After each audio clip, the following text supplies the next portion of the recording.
Oi, gente, tudo bem com vocês? Começando mais um vídeo aqui no canal e hoje eu vim compartilhar com vocês qual é a doença que eu tenho no meu olho, já que eu venho compartilhando em alguns vídeos por aqui, que eu vou precisar fazer uma cirurgia amanhã, inclusive. Na verdade, quando vocês verem esse vídeo, eu vou estar passando pela cirurgia, pois eu tenho ceratocone nas duas córneas e chegou o momento de fazer algo em relação a isso, já que eu estou há muitos anos apertando o zoinho para enxergar. Então, se você caiu de paraquedas nesse vídeo, está passando pelo ceratocone, conhece alguém que tenha, ou se você simplesmente está curioso para saber qual procedimento vai ser feito e o que é o ceratocone, afinal, continua nesse vídeo que eu vou trazer tudo para vocês. Bom, se você tem ceratocone, você provavelmente já sabe do que se trata essa doença, então eu vou falar de uma forma bem resumida, bem genérica, para quem não conhece o ceratocone, para quem nunca ouviu falar o que é o ceratocone.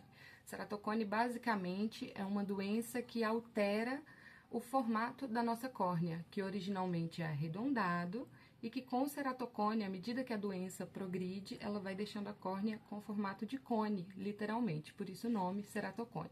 Os tratamentos que tem disponíveis para o ceratocone em estágio inicial além do uso de lente rígida, que ela força e mantém a córnea no formato arredondado.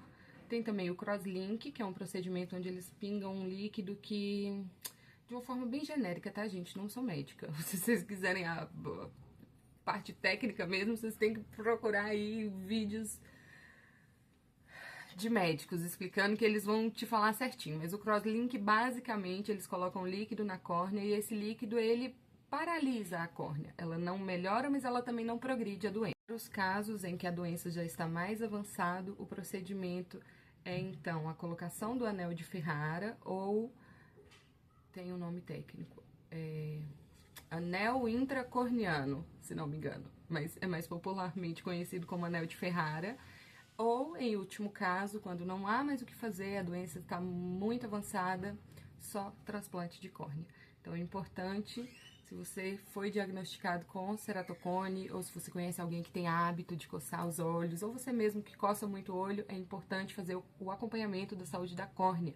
Porque essa doença diagnosticada no início tem um tratamento simples e bem menos invasivo.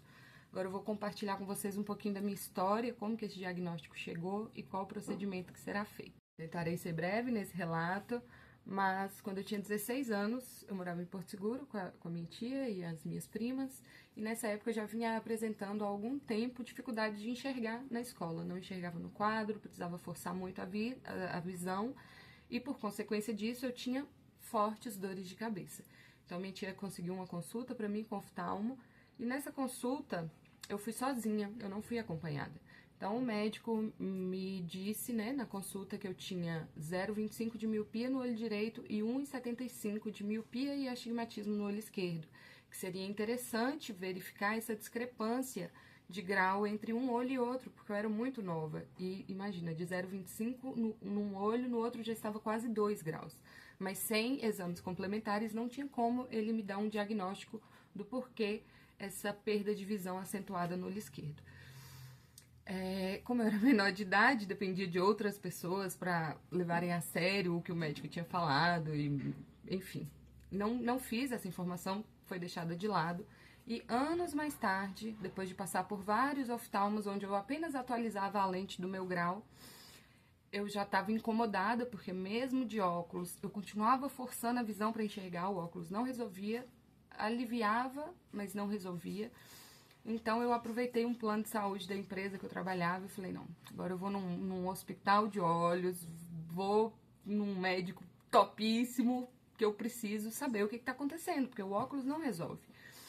Então foi quando eu tive a certeza do que eu tinha, o diagnóstico de ceratocone. Na época, eu tinha... se foi há 10 anos atrás, eu tinha 22 anos. Ruim de matemática. Na época, quando eu entrei no consultório, que começamos a fazer os exames, o médico já falou assim, você sabia que você tem ceratocone? Aí eu, nem sei o que é isso. Aí ele foi me explicar o ceratocone, tarará, o que eu acabei de falar pra vocês. Só que a gente vai precisar fazer exames complementares. E você não vai sair daqui sem esses exames. Você tem plano? Tenho.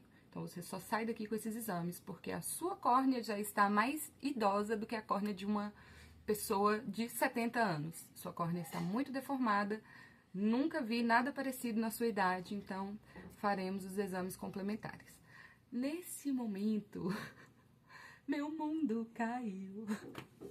Eu surtei, porque mais uma vez eu estava sozinha na consulta, eu nunca tinha ouvido falar em ceratocone e o médico simplesmente me fala que a minha córnea está mais velha que a de um idoso de 70 anos. Ai, foi um baque. Foram 3 horas naquela clínica, tremendo, sem saber o que o médico ia falar. E quando finalmente os exames saíram, foi confirmado ceratocone em grau avançado. Ele me explicou os tratamentos, só que no meu caso, nessa época, já não adiantava mais, isso há 10 anos atrás, já não adiantava mais lente rígida, ainda não existia o crosslink, os tratamentos eram lente rígida, anel de Ferrara e transplante. Eu já estava precisando do anel de Ferrara há 10 anos atrás. Só que, na época, o SUS ainda não cobria o tratamento, a cirurgia era muito cara, e eu não tive o que fazer. Eu só sentei no chão e chorei. Porque o médico foi bem incisivo em dizer que ou eu fazia o procedimento da colocação da prótese intracorniana naquele momento, ou em no máximo 10 anos eu precisaria entrar para a fila do transplante. E foi desesperador saber essa notícia assim, tão de cara, tão de repente, sem nenhuma preparação. Mas, como eu disse, não tinha tratamento pelo SUS, era tudo muito caro, eu já era mãe nessa época, sem rede de apoio, então eu simplesmente entreguei para Deus, falei, Senhor, tá nas tuas mãos. E aí, anos se passaram, 9 anos se passaram, e eu já sabendo desse prognóstico de que em 10 anos eu vou ter que fazer o transplante, porque eu não tenho como fazer a cirurgia do anel de Ferrara, né? E aí, ano passado, eu não sei como, acho que foi Deus, né? Só pode ter sido Deus.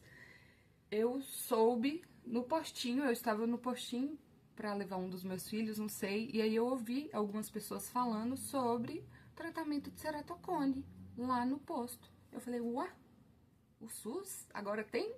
E aí eu fui atrás, menina. E fui atrás e estou nessa busca dessa cirurgia desde novembro, dezembro, janeiro, com mais 6 meses, 8 meses já. Indo de um médico pro outro, vai pro clínico, pede transferência pro oftalmo, que manda pro setor responsável de córnea. 8 meses nesse trâmite, fazendo exames e acompanhamentos. E finalmente, amanhã, farei a minha cirurgia para colocar o anel de Ferrara, porque graças a Deus, embora a minha córnea esteja muito fina, há a chance pequena dela não suportar o anel e se romper, mas se Deus quiser, esse 6% não vai fazer nem cosquinha nos outros 94% de chance de sucesso. Eu ainda tenho essa chance de colocar o anel de Ferrara antes de ir para o transplante. O médico achou interessante fazermos esse teste antes, não temos nada a perder, já que a minha córnea já está bem doente. Então, o procedimento que será feito vai ser a colocação do anel de Ferrara. E, se Deus quiser, vai estar tudo certo. Uma vez que você coloca um anel de Ferrara, pronto, ele fica para sempre, não precisa ser trocado. Não é indicativo de que eu não vou precisar usar lente, nem óculos, nada disso. Principalmente porque a minha doença está muito avançada, então provavelmente colocarei o anel e ainda vou precisar do óculos ou do uso da lente rígida. Mas, com fé em Deus, não vai acontecer o pior, né? Que é a córnea não aceitar esse anel e eu precisar partir para o transplante. Então é isso que eu queria compartilhar com vocês, essa minha saga para parar de apertar o zoinho quando eu preciso enxergar. A Sulinha chorou e eu precisei sair correndo para socorrê-lo, mas eu só voltei rapidinho para dizer que eu pretendo gravar um vlog da cirurgia e do pós-operatório, então se você quer saber como vai se desenrolar essa saga, como é o pós-operatório, principalmente para uma mãe, né, de 3 crianças, como vai ser aí a recuperação, se inscreva no canal para não perder o próximo vídeo que vai entrar no canal, já vai ser com o vlog da cirurgia e o pós-operatório. Espero que vocês tenham gostado. Se gostou, deixa seu like. Só para eu saber que você chegou até aqui, no finalzinho do vídeo, deixa um comentário aí embaixo de um emoji aleatório. Só para eu saber que você chegou até o final. E é isso, um beijo, fiquem com Deus e até mais.